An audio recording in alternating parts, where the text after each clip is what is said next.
गोरक्षा दल ने की महिम राज्यपाल से इंसाफ की मांग।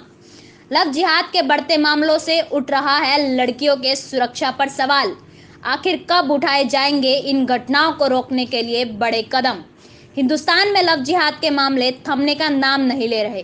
पहले 26 अक्टूबर 2020 को वल्लभगढ़ में लड़की के द्वारा शादी का प्रस्ताव मना करने पर आरोपी तौसीफ ने निकिता को सरेआम सिर में गोली मार दी।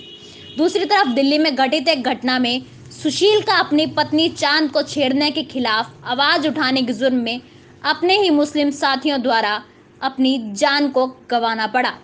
ऐसी एक और घटना जहां राहुल को अपनी महिला मित्र से बात करने पर अपनी जान से हाथ धोना पड़ा। इस लव जिहाद जैसे जहर को फैलने के रोकने के लिए सरकार को विशेष कदम उठाना चाहिए।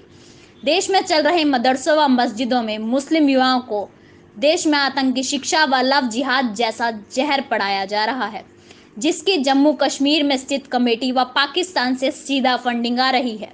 7 से 8 राज्य ऐसे हैं जहां 70 से 80% तक मुस्लिम आबादी तथा 20 से 30% आबादी हिंदुओं की है।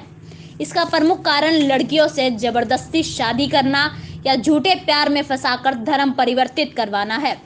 गोरक्षा दल महिम राज्यपाल से यही प्रार्थना करती है कि इन मदरसों की फंडिंग तुरंत प्रभाव से बंद करवा दी जाए तथा साथ ही साथ ऐसे जुर्म से संबंधित गतिविधियों को रोकने के लिए कड़े कदम उठाए और हर संभव प्रयास करे। इस विषय से संबंधित ज्ञापन तहसील राज्यपाल को देने के संदर्भ में आजाद सिंह आर्य, सुरेश पराशर, गुलशन चुलकाना आदि मौजूद रहे।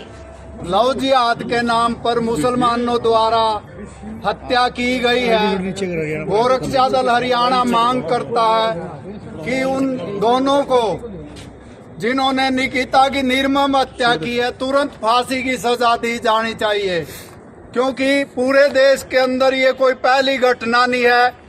लव जिहाद के नाम पर भोली भाली हिंदू लड़कियों को फंसाकर मुसलमान एक षड्यंत्र के तहत आतंकवाद, गो हत्या, दूसरी गतिविधियां चलाकर इस देश को जो है बदनाम करने की साजिश कर रहे हैं।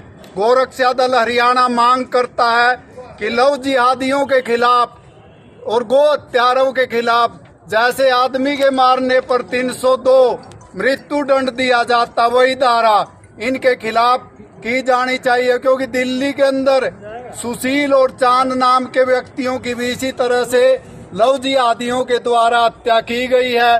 देश के अनेक हिस्सों के अंदर जो आतंकवाद फैलाने के लिए अनेक सारी मुस्लिम संस्थाएं पाकिस्तान और दूसरे देशों से फंडिंग लेकर यहाँ लव जिहाद के नाम पर जो है शांति फैलाना चाहते हैं देश में। तो हम मांग करते हैं मोदी जी से और राष्ट्रपति जी से कि ऐसी संस्थाओं की फंडिंग तुरंत बंद होनी चाहिए और देश में लव जिहाद के नाम पर जो बेटियों को इस तरह से फंसाकर हत्या की जा रही है, ऐसे दोषियों के खिलाफ जो मृत्यु दंड दिया जाना चाहिए। जैसे निकिता के खिलाफ ये कांड हुआ, इसमें 3 महीने में ही रिजल्ट आना चाहिए, उनको फांसी की सजा मिलनी चाहिए। जहाँ पे ये घटना हुई है वहाँ की सरकारों द्वारा आरोपी पकड़े गए हैं। और दूसरी बात, जिस तरह से मुसलमान की बात कर रहे हैं, ये सांप्रदायिक की बात है।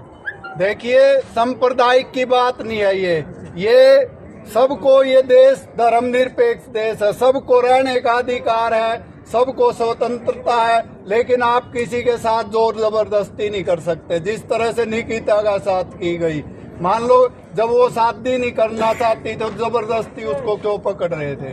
तो इसलिए ये सांप्रदायिक भावना नहीं है, ये सच्चाई है बिल्कुल। चाहे दिल्ली में सुशील की घटना लीजिए, चांद की घटना लीजिए, किस तरह से उनकी निर्मम हत्या की गई।